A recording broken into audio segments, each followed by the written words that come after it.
দিতে পারি না।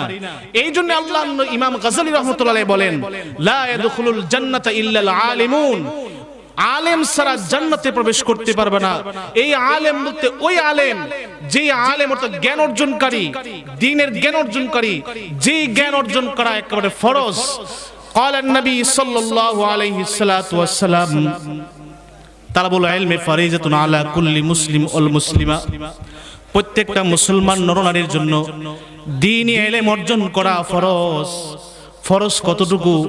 এখন যদি বলেন হুজুর প্রত্যেকটা মানুষের জন্য, প্রত্যেকটা পুরুষের জন্য, প্রত্যেকটা নারীর জন্য জ্ঞান অর্জন করা, ধর্মীয় জ্ঞান অর্জন করা ফরজ। ফরজ কতটুকু? আপনার জন্য নামাজ পড়তে হবে।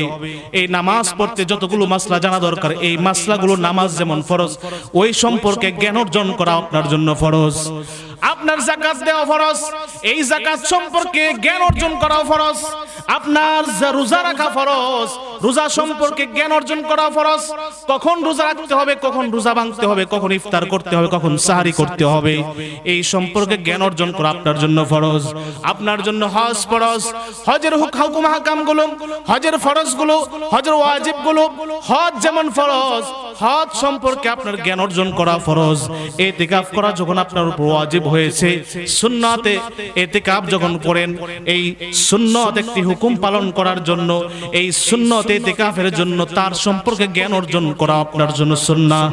এই জন্য বলতেছিলাম শরীয়তের যে বিধানগুলো আপনার উপরে ফরজ হয়েছে, কোরআনে কারীম শুদ্ধ করে তেলাওয়াত করা, নামাজ ভঙ্গের কারণ 19টি। এক নাম্বার প্রথম কারণটাই হলো নামাজে অশুদ্ধ পড়া। প্রত্যেকটা মুসলমানের জন্য কোরআনে কারীম তেলাওয়াত শুদ্ধ করা ফরজ। 4 জন ইমাম আছে, প্রত্যেকটা ইমামের মধ্যে বিভিন্ন মাসলা নিয়ে ফারাকা আছে, বিভিন্ন মাসলা নিয়ে ইখতিলাফ আছে, কিন্তু কোরআনে কারীম শুদ্ধ করে কোরআনে কারীম নামাজের মধ্যে তেলাওয়াত করতে হবে, এই ব্যাপারে কোনো ইখতিলাফ নাই। এই জন্য প্রত্যেকটা মুসলমানের জন্য কোরআনে কারীম তেলাওয়াত করা ফরজ, কোরআনে কারীম শুদ্ধ করা ফরজ। এই কোরআনে কারীম তেলাওয়াত শুদ্ধ করার জন্য আলেমের কাছে যাইয়া শিখাটাও ফরজ। বলুন সুবহানাল্লাহ। এই জন্য বলতেছিলাম যে একটা মুসলমান হিসাবে আমরা বেঁচে থাকার জন্য জুমার নামাজ পড়তে হবে, জামাতের সহিত নামাজ পড়তে হবে। মুসলমান হিসেবে সমাজে বসবাস করার জন্য জানাজার নামাজ পড়তে হবে।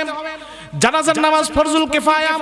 এই ফরজুল কিফায়া জানাজা আদায় করার জন্য যতগুলো মাসলা জানা দরকার, এই মাসলাগুলো জানাটা আপনার জন্য ফরজুল কিফায়া। এমনকি জানাজার দাফন কাফন, আপনাকে এই দাফন কাফনের জন্য আপনার মাসলা জানা আপনার জন্য ফরজুল কিফায়া। একটা মুসলিম হিসাবে আল্লাহ